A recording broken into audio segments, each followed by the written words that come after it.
guda jirnay casharka percentage sharaf badan oo percentage ku saabsan ayaan ka soo hadalay casharkii ku horeeyay waxaan kaga soo hadalay percentage increase waxaan ahaa marka shaygu qiimihiisii uu kor uga kaco ka qaaliyoobo oo percentage-ku waxa wax ku darsamaan ayaan kaga soo hadalay casharkii ku horeeyay maanta waxaan ka hadlaynaa percentage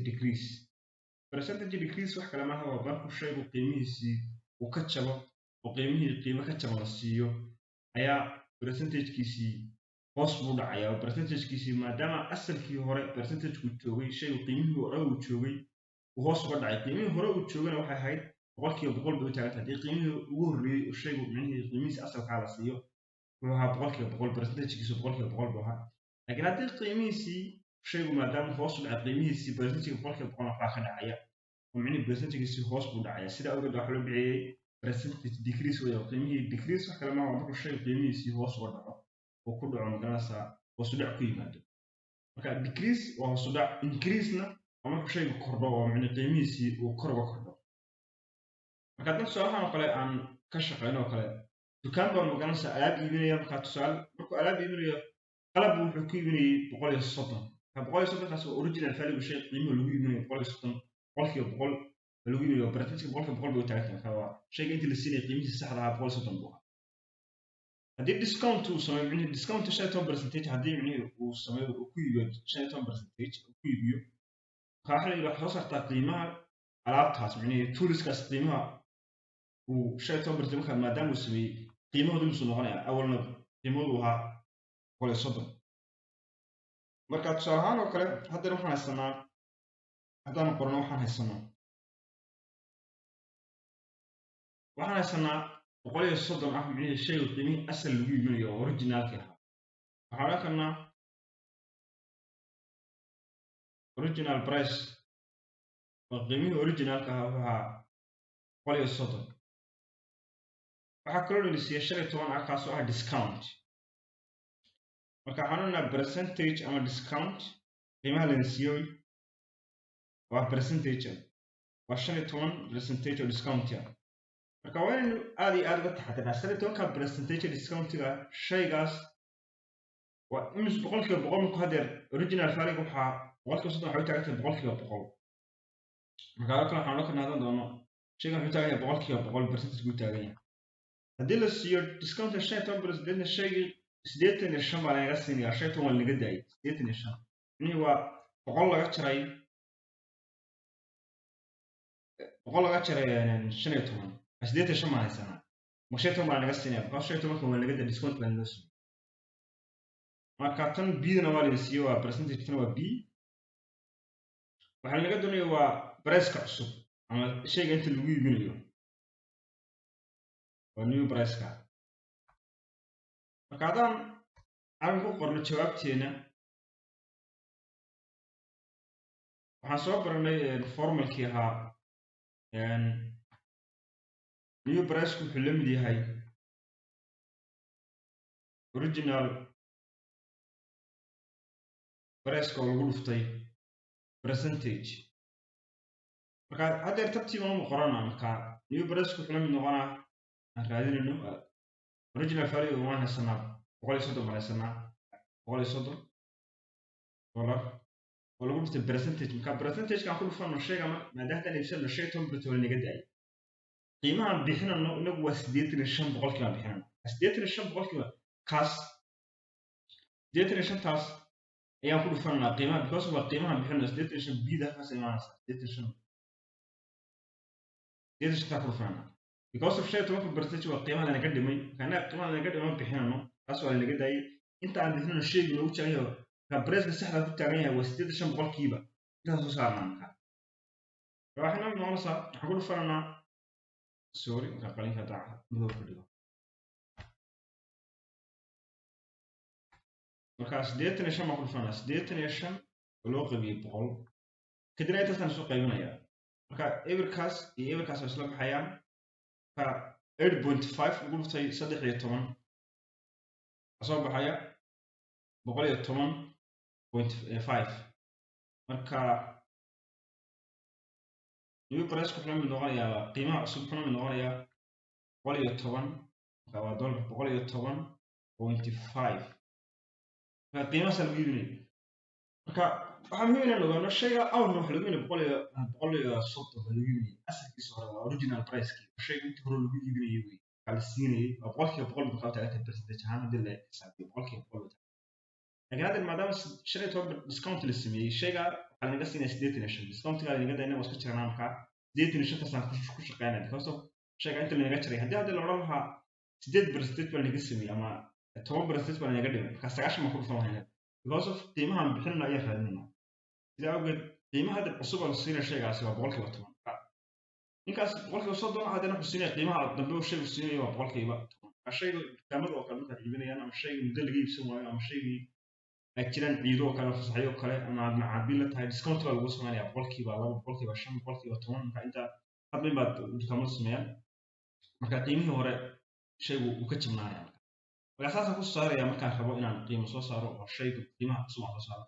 marka qaarkood waxaa lagu siinayaa qiimahan lagu siinayaa dambe oo magaranaysa qiimaha dambe iyo percentage inta la dhimaa lagu siinayaa 15 baa lagu odhanayaa marka original value waa suuri kartaa marka qaarkood oo kale taana formulada waxa ka dhigaysaa sartuga formula set formula loo soo diray cashada horaan ka soo hadalay marka hadda new price-na dudon baa haystaa shaytan ka discount waa haystaa qolay soo dhaqaan soo rigata dib u soo rigata daraysid marka hadda isku day inaad qolay hadii soo heshid marka qaar shaytan ka qolay ka qaatid new price-na qaatid ashin tobanka dib u soo heshid raadisid marka hadda ka rabtid baad isku celinaysaa marka discountiga percentage waxa muhiim ah waxa lagu weydiinaa fahamtid أساساً فورمولا ما تمشي قصة تيونا صوب النووي أنت أول ما تكشف صار هذا سؤال كلا بحنه سؤال أنا كلا دكان بوحي من يا كان بيترو أكا كان سؤال بيك النوع دكان بوحي من يا كان بيترو مكا هل يروح يري reduce 8% أو كلام يعني مكا هل قلنا كلا 8% بالديسكونت للسمي أما reduce بالقرنا يا ولا يري شيء مكا هذا waxaa lagu yiri 8% buu yiri ama hadaan doono b kala mid tahay 8% oo discount ama reduce oo shayga inta la yareeyaa marka qiimihii hore originalka uu ka iibinayna waa la nasiiyay waxa la yiri wuxuu ku iibinayay original price-kina wuxuu ahaa 1600 marka 1600 waxaa lagu yiri soo saar price-kiisa cusub soo saar oo price-ka cusub uu siinayo shaygaas calculate the new price price-ka cusub ay soo saar qaacidadan hadda aan ku shaqeynaa waxa ku shaqeynaa jawaabtan qoranaa kadibna xaarana new price ku xilmid yahay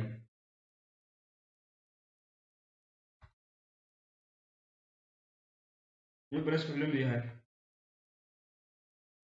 original value original price-ka oo lagu dhuftay percentage-ka boqolkiiba marka hadda 8% baa laga dhimay marka maxaa laga siinayaa 92 waa inaan ka ogaanaa shayga inta laga siinayo waa imisa 92% baa shay inaga laga siinayaa bas 8% waa inta laga dhimay marka waxaan dhahnaa new price-ku la mid noqonayaa original ka price waa haysanaa waa 1600 waxaa noo qortay 1600 oo lagu dhuftay 92 idin inta ma soo qiimeynaya marka labadana waa soo qiimeynaya labadana waa soo qiimeynaya as 16 ma ku dhufanaya 92 16 lagu dhuftay 92 maxay soo baxaysa new price ku noqonaysaa warqad hada muddo ka dhigo new price ku xumida qiimaha cusub lagu iibinayo shaygaas waxay noqonaysaa 1472 qaybtaas waa qiimaha cusub shayga lagu iibinayo awr waxa lagu iibinayo 16 ma kala 16 soo balman hadal ku jiro 1600 hadana waxa lagu iibinayaa 1472 marka qiimihiisi waa la dhimay shaygaas qiimuhu ku joogay marka qaarkood oo kale marka qaarkood hadda waxaan haysanaa new price-ka waa hadda soo helay in qiimaha lagu iibinayo asalkiisa hore 1600 buu ahaa discount lagu sameeyay 8% buu ahaa ka tusaalahan kale marka qaarkood waxa lagu dinayaa imisa boqolkiiba imisa la dhimay haddaan hadda tusaale si ka dhigno soo riqay hadaan tusaale oo kale waxa lagu yiri shaygaas new price-kiisu waxa weeye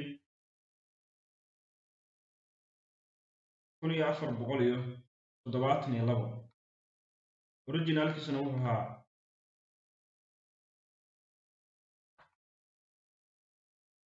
1600 marka percentage-ka lagu weydiiyey waxaan odhanayaa find the percentage waa lagu weydiiyo ah percentage decrease marka percentage decrease find the percentage decrease baa lagu yiri marka sidaas ku heli kartaa p baa noo qoray haddaan ana percentage-ka lagu weydiiyey marka aqalka kale waxaa ka arkataa shaygu new price-kiisu inuu ahaa 1472 originalkiina 1600 ka inuu discount shayga in qiimaha la siiyey halkaasaan ka arki karaa su-aashana waa badanaa lagu qorayaa maxaa odhanayaa soo saar percentage decrease soo saar lagu odhanayaa marka taa waxaa ka fahmi karaa in shaygu decrease boqolkiiba wax ka dhacay jawaabta kale waxaan ka qorayaa solutionka oo formulada hore aan naqaano baan qoranayaa oo ahayd new price wuxuu la mid ahaa original price-ko lagu dhuftay percentage ka percentage b da hadda boqol baa qaybsan casharada ku soo baranay waa b loo qeeyay boqol marka saas iska qoray saas ay markaas taasna waad ogtihiin oo taas waa horaan soo hadlay marka intii uu ku bedelay hadda waxaan raadinayaa b baan raadinayaa ka boqolka hooseeyahaas wuxuu ku dhacayaa new price-ka original price ma uu qaybsanaya marka b waxay la mid tahay sida loo soo diraandhiyo marka formuladana waan ka soo hadlay hadda maanta hadda casharka micni waqtiga badan ku dilmayno marka casharada ka soo hadlay qofkii raba inuu formulada loo soo diraandhiriyo formulada looga dhigo subject formula casharada soo daawan karaa sababta iyo physics-kana waa haddaan aqoonsida subject formula loo soo diraandhiriyo mar walba problem baa kala kulmay sida markaa formulooyin aad bedelaysid aad ka dhigaysid subject formula ama horgale aad ka dhigaysid marka hadda innaga b marka boqolkaas hadda hooseeyaha ku dhacayaa